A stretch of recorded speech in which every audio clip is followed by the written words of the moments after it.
ह्या कुर्लामध्ये लॅम्बोर्गिनी गाडी आली, आमचं त्यावेळी आढावा बैठक सह्याद्री अतिथीगृहावर सुरू होती.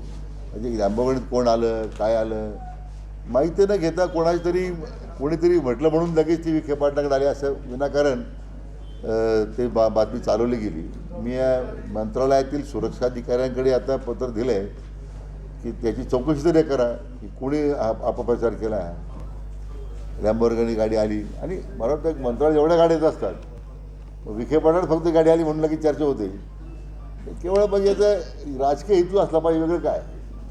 मला वाटतं त्या दृष्टीने त्यात काही तथ्य नव्हतं, पण माझ्या इतक्या वर्षाच्या साधारण जीवनामध्ये असा कधी प्रकार घडला नाही की पहिल्यांदा गाडी येते, त्या काळ्या काचा आहेत, मग त्यात कोण होतं.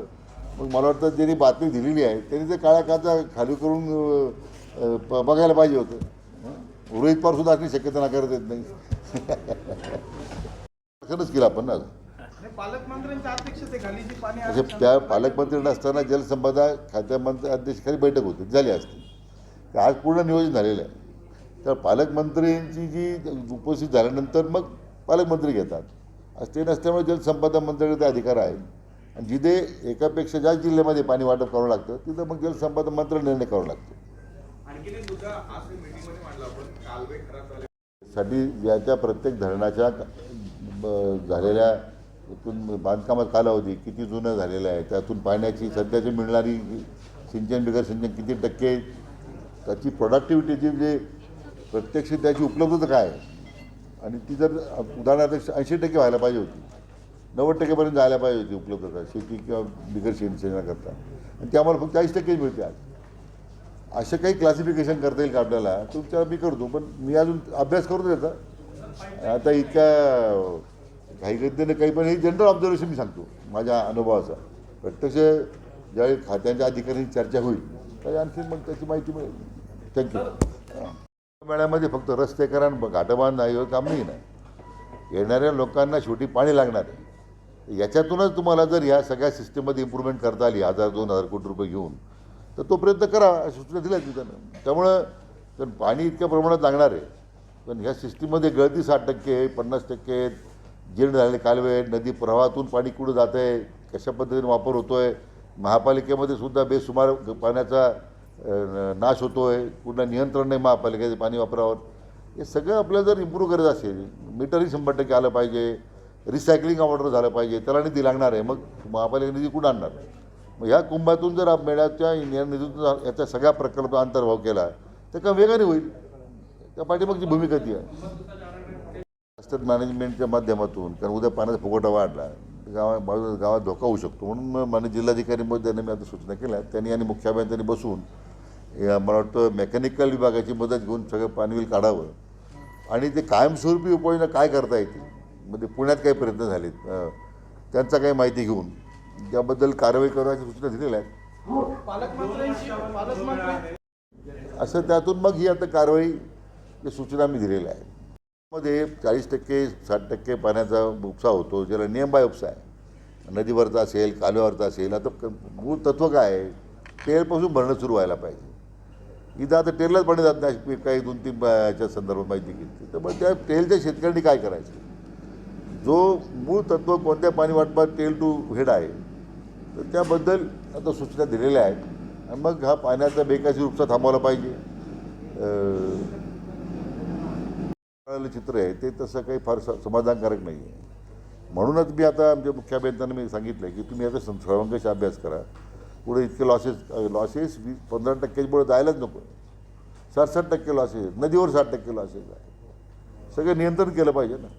नदीच्या प्रवाहात पाणी जातं पण नदीच्या वर शेतकरीच फक्त वापर करायचा असं नाही चालणार ना. त्या नदीच्या प्रवाहात का आपण पाणी करतो, खाली पिकअप वेर आहेत, तिथून कालव्या निघतात, त्या कालव्याच्या शेतकऱ्यांना पाणी द्यावं लागेल ना आग्रह. तेवढं हे सगळं एकूण त्याची व्याप्ती आपण विचार करतो आहे. माझ्या खात्याचा मी आत्ता चार्ज घेतला आहे.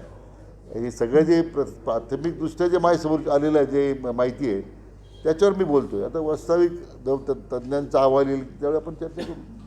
पण आपण फक्त नाशिक जिल्ह्याअंतर्गत जे गोदावरी समोरले जे गाव आहेत किंवा ज्या 3-4 धरणाच्या कमांडमधली जे क्षेत्र आहेत, मग हे नगर जिल्ह्याचं क्षेत्र येतं, काही येतं आहे मॅक्झिमम नाशिक जिल्ह्यात, पण नगर जिल्ह्यात उजवा डावा कालवा गोदावरीचा आहे.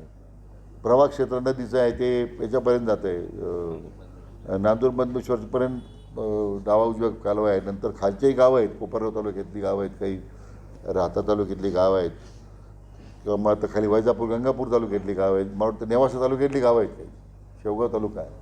नदीच्या प्रवाहामध्ये असणाऱ्या गावांचा सुद्धा विचार करावा लागेल. म्हणून निदान ह्या जुन्या सिस्टीममध्ये उपलब्ध पाणी आहे, मी म्हटल्याप्रमाणे याचा जरी आपण स्वस्त सिस्टीम इम्प्रूव्हमेंट करू शकलो, कालव्याचं लाईनिंग करू शकलो, पाईपलाईन करू शकलो, तर आपल्याला पाणी अधिक उपलब्ध होईल असं मला वाटतं प्राथमिक. आता तो प्रत्यक्ष ज्यावेळी तज्ज्ञ समितीचा रिपोर्ट येईल, आता 21-22ला आमची बैठक आहे, तिथं मी त्याला मंजूर देऊन टाकतो, म्हणजे मग कामाला सुरुवात करता येईल लागेल. आणि मग आपण जे मुद्दा उपस्थित केला आहे 65-57 तर त्यावेळीसुद्धा आपण चर्चा करू. नाही, असं आहे की प्रत्येक खोऱ्याची स्थिती वेगळी आहे. आज मुळातच गोदावरी खोऱ्याच्या असणाऱ्या पाण्याच्या मर्यादा लक्षात घेऊन आपल्याला आहे मी म्हटलं, पण आज त्या पाण्यामध्ये कसं आपल्याला अधिक सिंचन वाढवता येईल, बिगर सिंचनाचे पाणी जे आपण शहरानं पाणी द्यायचं मान्य केलं, तिथं कशा पद्धतीने पाण्याचं आपल्याला पाणी वाचवता येईल, हा पाईपलाईनचा कन्सेप्ट त्यासाठी पुढे आलेला आहे. जी आता 55 TMC पाणी गोदावरी खोऱ्यात आणायचा जो मुद्दा आहे, तर त्यासाठी स्वतंत्र आता एक कमी पराग मंत्रिमंडळानं एक सल्लागार नेमून 64 कोटी रुपये त्याला आपण मंजुरी केली. आता सल्लागार नेमणुकीची प्रक्रिया सुरू होईल, कारण ते सगळ्यात महत्त्वाकांक्षी काम आहे आपलं, की आता त्याला काल 1 वर्ष 2-4 वर्ष 5 वर्ष जो कालावधी लागेल, तर तोपर्यंत मग पाईपलाईनचं काम लवकर करता येईल आपल्याला. म्हणून त्यासाठी तात्काळ सल्लागार नेमून हे काय ते पाणी पुरवठ्याचं काम MGPनेच कर असं नाही आहे. आपल्याला जे सिंचनाचं पाणी जर आपल्याला वाढवायचं असेल, तर हे पाणी 40% जरी बचत करू शकलो आपण, ह्या प्रवाहातून हे सगळे नगरपालिका ग्रामपंचायतचे तळे भरायचे, हे पाईपलाईने जर भरू शकलो आपण, तर आपण सिंचनाला पाणी जास्त उपलब्ध होईल. दोन्ही गोष्टी आता हे प्राथमिक फक्त अंदाज आहे. हा प्रत्यक्ष ज्यावेळी अहवाल तयार होईल त्यावेळी माहीत नाही वस्तुस्थिती काय समोर येते. नाही, असं आहे की प्रत्येक खोऱ्याची स्थिती वेगळी आहे. आज मुळातच गोदावरी खोऱ्याच्या असणाऱ्या पाण्याच्या मर्यादा लक्षात घेऊन आपल्याला आहे मी म्हटलं, पण आज त्या पाण्यामध्ये कसं आपल्याला अधिक सिंचन वाढवता येईल, बिगर सिंचनाचे पाणी जे आपण शहरानं पाणी द्यायचं मान्य केलं, तिथं कशा पद्धतीने पाण्याचं आपल्याला पाणी वाचवता येईल, हा पाईपलाईनचा कन्सेप्ट त्यासाठी पुढे आलेला आहे.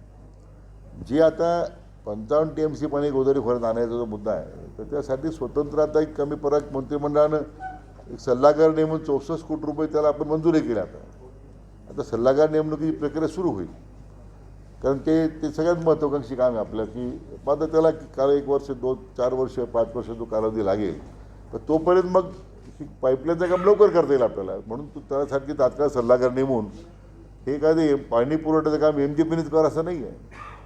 आपल्याला जे सिंचनाचं पाणी जर आपल्याला वाढवायचं असेल, तर हे पाणी 40% जरी बचत करू शकलो आपण, ह्या प्रवाहातून हे सगळे नगरपालिका ग्रामपंचायतचे तळे भरायचे, हे पाईपलाईने जर भरू शकलो आपण, तर आपण सिंचनाला पाणी जास्त उपलब्ध होईल.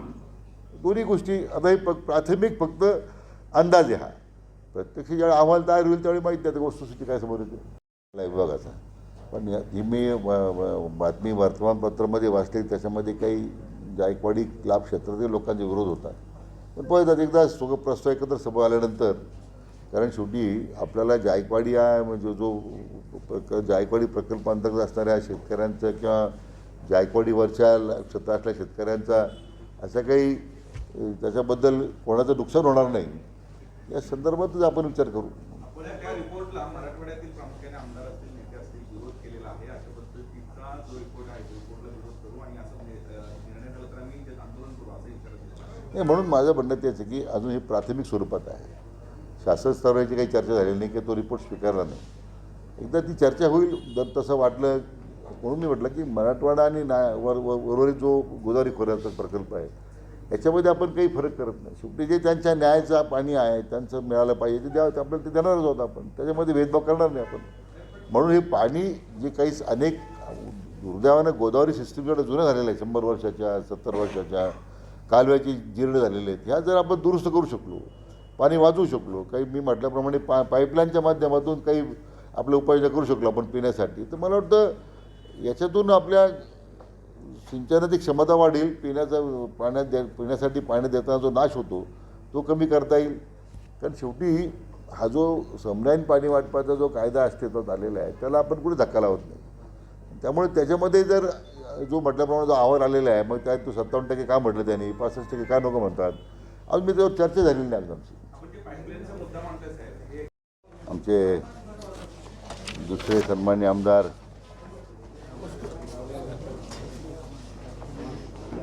कोसकरजी, आमचे खासदार भगरेजी, खासदार वाजेसाहेब, आमदार दिलीप शेठ, आमदार नितीनराव पवार, इतर सर्व कालवा सल्लागार समिती सदस्य आज उपस्थित होते. त्याबरोबर आमचे मुख्य अभियंता माननीय मिसाळ साहेब, माननीय जिल्हाधिकारी, माननीय महापालिका आयुक्त, इतर सर्व अधिकाऱ्यांची उपस्थित आज कालवा सल्लागार समितीची बैठक पार पडली. विशेष करून नाशिक जिल्ह्यामध्ये असणाऱ्या गंगापूर प्रकल्प आहे, कडवा प्रकल्प आहे, पालखेड प्रकल्प आहे, ओझरखेड आहे, चनकापूर आहे, अशा वेगवेगळ्या प्रकल्पातून आज पाणी वितरण करण्यासंदर्भात रब्बी आणि उन्हाळी हंगामाचं नियोजन करण्याची चर्चा झाली. प्रामुख्यानं हे पाण्याचे नियोजन करताना गोदावरी प्रकल्पातल्या सगळ्या धरणं ही अतिशय जुनी झालेली आहेत आणि त्यावरचे कालवेसुद्धा अतिशय जीर्ण झालेले आहेत आणि त्यामुळे पाण्याची गळती मोठ्या प्रमाणात होते. त्याचा परिणाम शेतीच्या पाण्यावर होतो. त्याचबरोबर शहरांची लोकसंख्या वाढलेली आहे. दुर्दैवानं शहरांमध्ये अमर्याद पाणी वापर सुरू आहे. नाशिक महापालिकेमध्ये विशेष करून पाण्याचं जे रिसायकलिंग करून त्यांनी पाणी बचत केली पाहिजे तशी फारशी होताना दिसत नाही. किंवा अनट्रीटेड सिवेज जे नव्हतं, आपण पाणी मोठ्या प्रमाणात गोदावरीमध्ये नदीमध्ये जातं, ते पर्यानं खालच्या गावांना आणि कालव्यावरच्या लोकांना दूषित पाणी प्यायला लागतं. तर त्याच्या संदर्भातही आता काही सूचना मी महापालिका आयुक्तांनी केलेल्या आहेत. नंतर जेवढ्या मोठ्या प्रमाणात कालव्याच्या माध्यमातून जे आपण वॉटर सप्लाय स्कीमला पाणी देतो, एक तर त्याचा परिणाम शेतीच्या पाण्यावर होतो आणि कालव्यातून प्रवाहामधून जे पाण्याचे मोठ्या प्रमाणात जवळजवळ 60% लॉसेस आहेत. म्हणून मी आता एक प्रस्ताव म्हणून आमच्या मुख्य अभियंत्यांना सूचना केलेल्या आहेत की याच्यासाठी एक सल्लागाराची नेमणूक करून आपणच जलसंपदा खात्याच्या माध्यमातून जर ह्या सगळ्या मोठ्या शहरांना पाईपलाईन पाणी देऊ केलं, आपण थेट मालेगाव असेल, येवला असेल, सिन्नर असेल किंवा त्या येणाऱ्या त्याच्यामध्ये ज्या ग्रामपंचायती ज्या MGPच्या स्कीम असतील तर त्यांनासुद्धा आपण जर पाणी देऊ शकलो तर मोठ्या प्रमाणात शेतीच्या पाण्याची बचत होईल. कारण शेवटी आता आपल्याला लवादाचे निर्णय आपण मान्य केलेले आहेत. पाणी किती खाली जायला पाहिजे गोदावरी आपल्या जायकवाडीमध्ये, त्याच्यावर आपल्याला काही बंधन आणता येणार नाही. परंतु आहे त्याच पाण्यामध्ये कशा आपल्या पद्धतीने पाण्याचं बचत करून शेतीला अधिक पाणी देता आलं पाहिजे आणि पिण्यासाठी तर प्राधान्य आहेच आहे. पण मला वाटतं एक त्याची व्यापक असं सर्वे करून धोरण त्याच्यासाठी गोदावरी विकास महामंडळाच्या माध्यमातून काही धोरण आपण काही निश्चित करू. मग त्याला किती नदी लागेल, कालव्याच्या दुरुस्ती करता, नदी प्रवाहामध्ये जे काही मोठे 60% पाण्याचे लॉसेस आहेत. धरणातून आपण नदी प्रवाहातून पाण्याची पिकापेरपर्यंत जातो, 60% पाण्याचा वापर पाणी उपसा होतो. मग तो कुठे या सगळ्या प्रक्रियेवर नियंत्रण आणावं लागेल. अधिकचे धरणांच्या संदर्भामध्ये गाळ काढण्याचा मुद्दा काही ठिकाणी आहे. त्याबद्दलही आता आम्ही काही निर्णय करतो आम्ही.